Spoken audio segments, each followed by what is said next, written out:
சித்தாந்தம்லாம் ரொம்ப ஹார்டு, இதெல்லாம் நம்ம எதுக்கு எடுத்துக்கிடணும், இவ்வளவு கடினமான சித்தாந்தங்கள் அப்படின்னு நினைச்சிட்டு தான் பாலிடிக்ஸ்க்கு வந்தாங்க.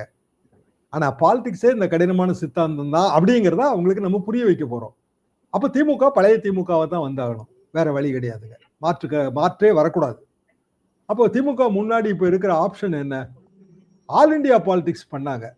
நான் அது ஆரம்பத்துல இருந்தே நான் தவறுன்னு தான் நான் நினைச்சேன். ஏன்னா டோட்டலா நம்ம வந்து ஒரு பைபோலார் பாலிடிக்ஸ்ல ஒரு நேஷனல் ஸ்டேட் இப்படிதான் ரெண்டு துருவம் தாங்க அது. அப்போ ஸ்டேட் இன்ட்ரெஸ்ட மனதில் வைத்து கொண்டு வருகிற கட்சிகள் நேஷனல் லெவல்ல நம்ம ஆட்சியில பங்கு பெறலாமே தவிர கூட்டணி அரசியல்ல பங்கு பெற முடியாது.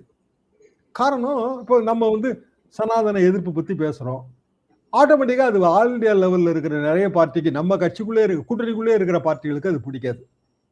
அப்போ ஒரு மாநில கட்சி தன்னோட ஐடென்டிட்டியை தக்க வச்சுக்கிடணும், அதே நேரத்தில் நாடு தழுவிய அளவுல அமைச்சரவையில பங்கு பெற்றாதான் மாநிலத்துக்கு நன்மைங்கிறதுனால நம்ம பங்கு பெறணும். அதுதான் ரொம்ப சிம்பிளா நம்ம வந்து மத்தியில் கூட்டாட்சி, மாநிலத்தில் சுயாட்சின்னு சொன்னது.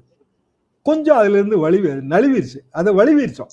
எப்படி வழுகணும் அப்படின்னா, மத்தியில கூட்டாட்சி, அதே நேரத்துல மத்தியில இருக்கிற தத்துவங்களையும் நமக்கு கூட்டுங்கிற மாதிரி கொண்டு போயிட்டோம். அப்ப திராவிட தன்மை நீர்த்து போகுது, திராவிட தன்மை இதாகுது, மாநில தன்மை நீர்த்து போகுது. அதாவது இது எம்ஜிஆர் சொன்னதுங்க. ஆல் இண்டியா அதிமுகன்னு பேர் வைக்கும் போது அகில இந்தியங்கிற விகுதி எதுக்குன்னு தானே கேட்டோம். 1975-76 காலகட்டத்துல கோவை தம்பி உள்ளிட்ட பலரும் வந்து வெளியிலேயே போனாங்க. கோவை செழியன் உள்ளிட்ட பலரும் வெளியிலேயே போனாங்க கட்சியை விட்டு. என்ன காரணம்? மாநில கட்சி திமுக எதிர்ப்பு அதிமுக எதுக்கு அகில இந்திய அதிமுக மாறணுங்கிறதாங்க கேள்வி. அது ஏதோ மாநில கட்சிகளுக்கு தடைப்பட போறேங்கிற மாதிரி இந்திரா காந்தி ஏதோ ஒரு சொல்லி தானே மாத்தினாங்க. தடைப்பட முடியாதுன்னு அவர் புரிஞ்சிருக்கணும்ல. திமுக அப்ப தடைப்பட முடியுமா?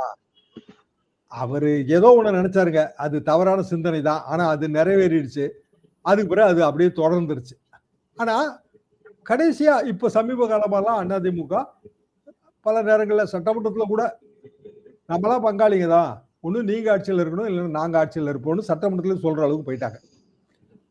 இப்போ தாவேகாவுக்கு பெரிய அவங்களோட கொள்கையில பெரிய டிஃபரன்ஸ் இல்லை, ஆனா புரிதல் கொஞ்சம் குறைவா இருக்கு. இப்ப நான் ஆரம்பத்துல குறிப்பிட்ட ஜே ஸ்கீம் மாதிரி தான் புரிதல்ல குறைவா இருக்கு. உண்மையிலேயே எது நம்ம ஸ்டேட்டுக்கு நல்லது, எது நம்ம ஸ்டேட்டுக்கு தவறானதுங்கிறது இன்னும் அவங்க புரிஞ்சுக்கிடல.